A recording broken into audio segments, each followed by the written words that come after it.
The differences between men and women aren't as clear as they should be.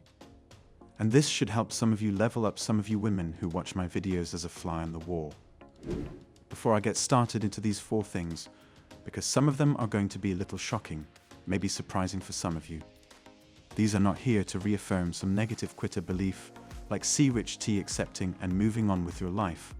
While knowing that everything is okay, it's one of the biggest differences between the two sexes, and one that both men and women tend to have a hard time accepting.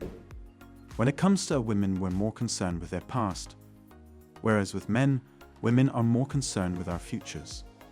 In fact, in some cases it's almost desirable for women to know that men have had some experience and have a notch count of 150.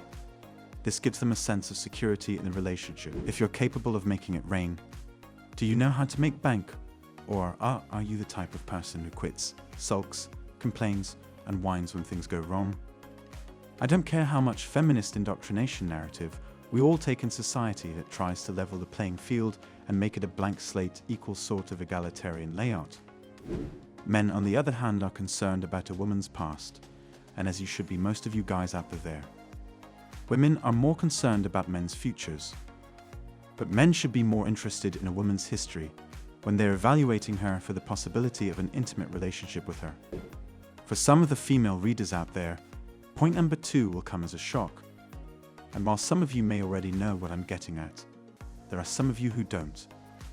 And that's that women today have an excessively entitled sense of self-worth that has nothing to do with their actual market value as sexual commodities. If you want to see a good example of this in action, I'll give you one from a woman in her 30s who was making $30,000 or more a month at her job, which was broadcasting information for a company she owned. She had done well for herself and had figured out the company's secret.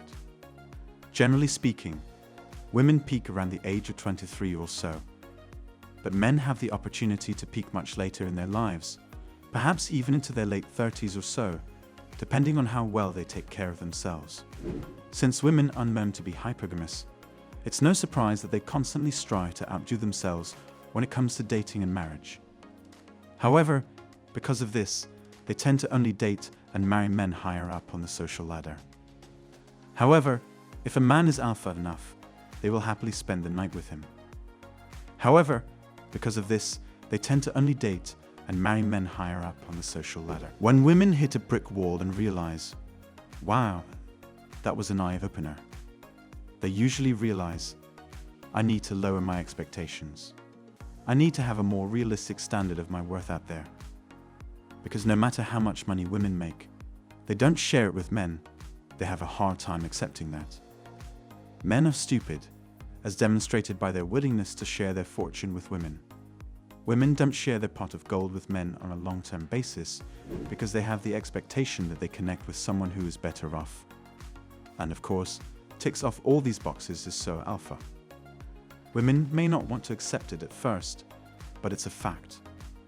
Now let's move on to truth number 3, which states that there are no decent females. Only the bad girls have been caught, and the good ones haven't been revealed yet. The problem is that there aren't any good girls today.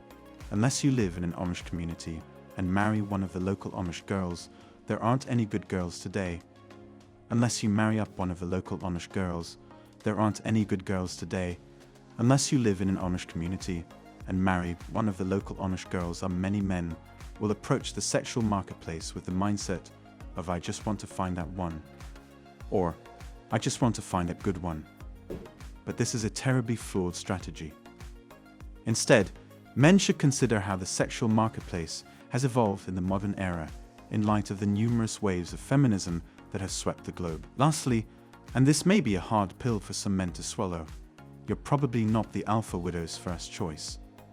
Let me share a story with you about a guy I was coaching who was struggling to get over a breakup. The two were both in their 30s, and she was pleading with him to get back together, saying that she and he would make a great couple, and that they would have a lovely family if they did. She was basically begging him to get back together, saying that she would make a wonderful couple, and that they would have an amazing family. She is an alpha widow, by the way. But this is what he discovered. She sends this email to this guy, pleading with him to get back together.